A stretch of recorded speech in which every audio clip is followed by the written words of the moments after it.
Episode 3 of Eldredge Extra, gearing up, ready to go. Foster Nicholas, Dylan Pescator, and Ian Nicholas as well. We're here with Sean Matson, another big returner for the Firebirds, gearing up, ready to go. Obviously, just kicking off. How's the spring been, and how much looking forward to the summer? It's been good. It's been good. We're kicking into gear a little bit. The Ivy League's definitely up for grabs with a couple of the teams that are usually fighting for that top spot. They didn't do so hot this weekend. So we're starting to heat up. We not winning as much as we want to, but we're definitely fighting through. We're definitely all still confident and ready for the next weekend. Always eager to get back out on the field. Yeah, I'm super excited for the summer. Super excited for the summer. I can't wait to get back on Eldredge Park and play for Coach Kelly again. Sean, we just talked with Coach K, and he really was so proud and really took it personally that you wanted and others wanted to return to Orleans. So, how can you kind of sum up what last summer meant to you and why you want to return for another, couple weeks before the eventual draft? I'm super thankful that I got the opportunity to play in Orleans. I was expecting the Cape to be amazing, but I didn't expect it to be that amazing.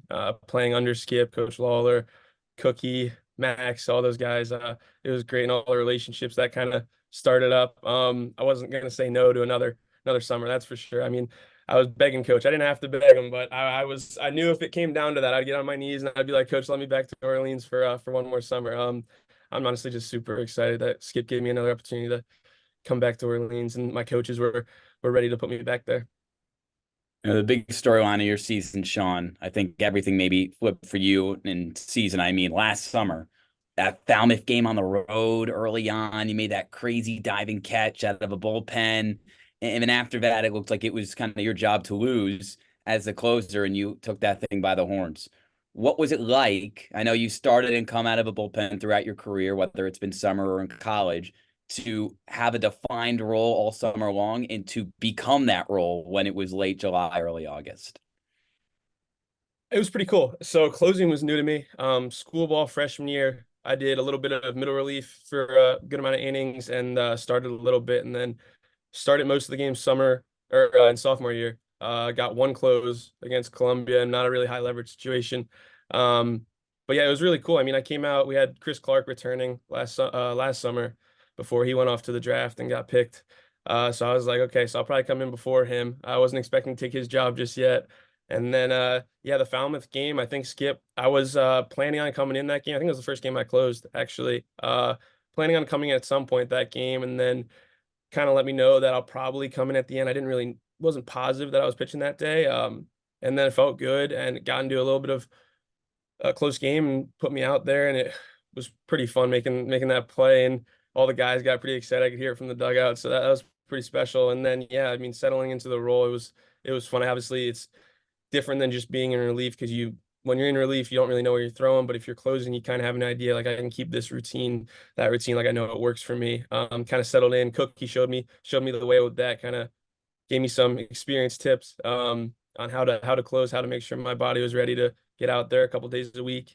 And yeah, just took it from there. Skip was stuck me in that spot and kept me there, and thankful that he had me there. It was obviously the amount of adrenaline you get. It's new to you, and then you love it so much that you don't want to stop going out there in those high leverage situations. So You saw some other guys get that call last summer and go play pro baseball. You'll have 3 years under your belt of college ball and head back on the Cape. What does that summer baseball do for you and push your professional baseball aspirations?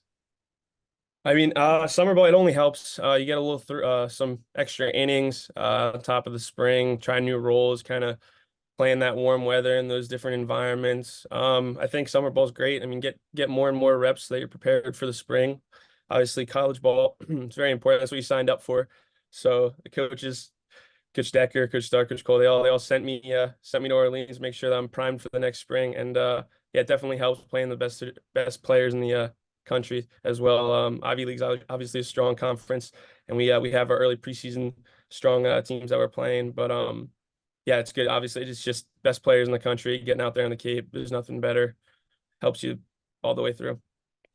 Sean, what I think is so different with summer ball, and Foster brought it up, is you're literally playing with players from almost everywhere, every part of the country, right? You have Joe Oyama from UCI, you have Matt Hallback from the West Coast, and then you have some East Coast guys as well. last summer the team was so close the entire way, and there was a lot of guys like you who stayed from day one all the way to the championship game. How was it making those relationships with those players and keeping that now throughout your college season, for years to come? Oh yeah, there's nothing bad. I think that's one of the best things about summer ball is that you're all coming together and new team. It feels like you're a freshman all over again, meeting 30 new guys, and in the Cape's case, you're meeting 40, 50 new guys over a span of 3 months. And I've been talking to, I can't even count how many guys still. I mean, plenty of guys on Snapchat, messaging, calls. We're all keeping in touch, making sure we're seeing our stats or how everybody's doing. That's honestly one of my favorite parts about summer ball is creating those lifelong relationships. And Skip sets the culture from the start. He makes sure that we're all building a team, and it's not just one playing for ourselves. We're playing for each other, and I think that honestly brings us together even more. So yeah, that's definitely one of the most special things about the Cape and about summer ball in general. Who's the one guy that is always texting you from last year's team? Or is it just a bunch of guys who's maybe on their phone all the time and you stay in touch with the most?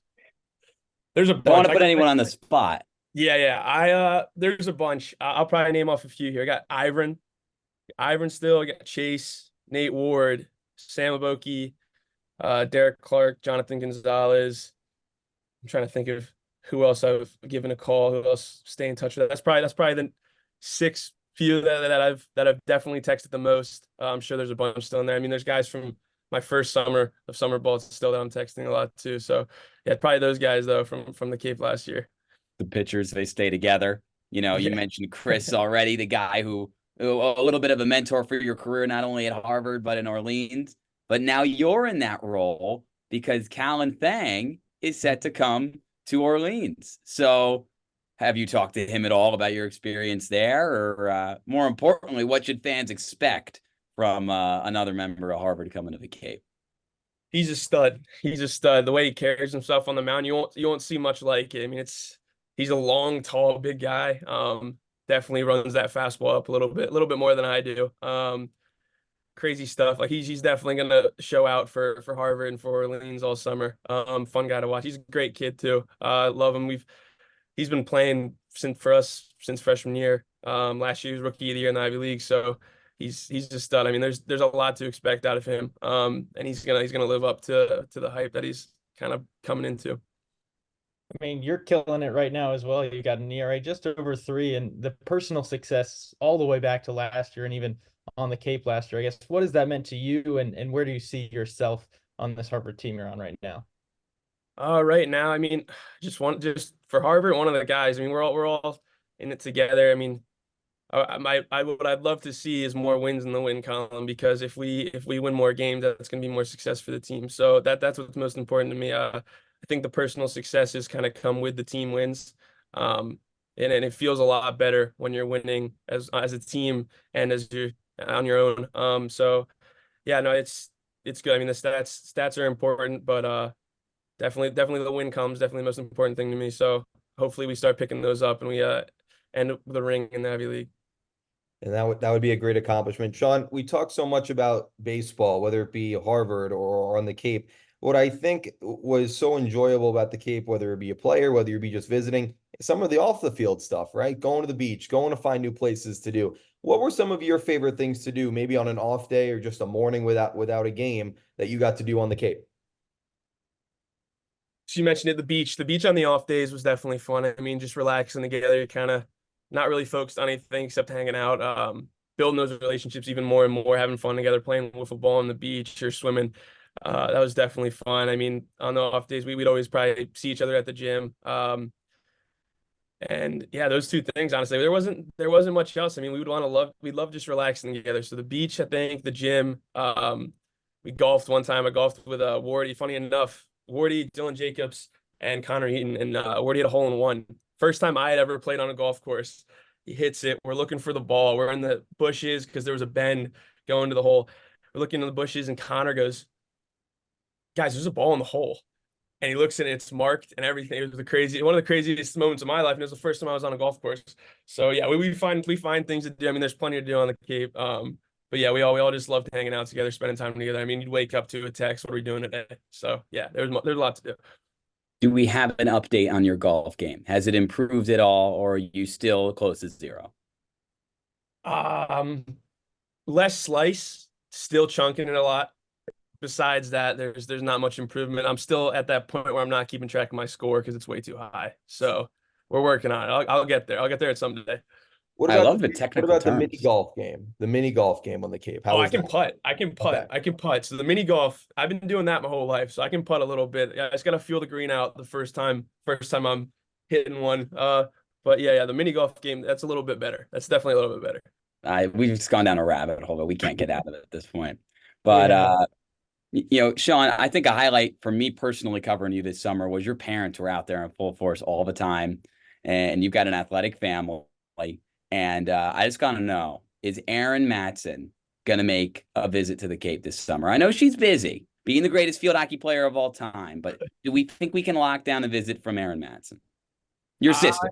She's busy, like you said, but I mean, it's never out of the cards. So we'll see. I'll try to get her there. I'll try to get her there. She's got to meet all you guys. So yeah, Skip wants to meet her, I'm sure. Their Yeah, Twitter interactions are pretty funny. yeah. We'll try. We'll try to get her there for sure. That would be great, Sean. We thank you so much for the time here on Eldredge Extra. Foster, wrap us up. I mean, we wish the best of luck to you, and obviously, I'll be seeing you for the first time in person this summer, and these guys have already seen it. I think as excited to see it again as I am for the first time, and wish you the best of luck this year, and pumped to see you next year. This has been episode 3 of Eldredge Extra.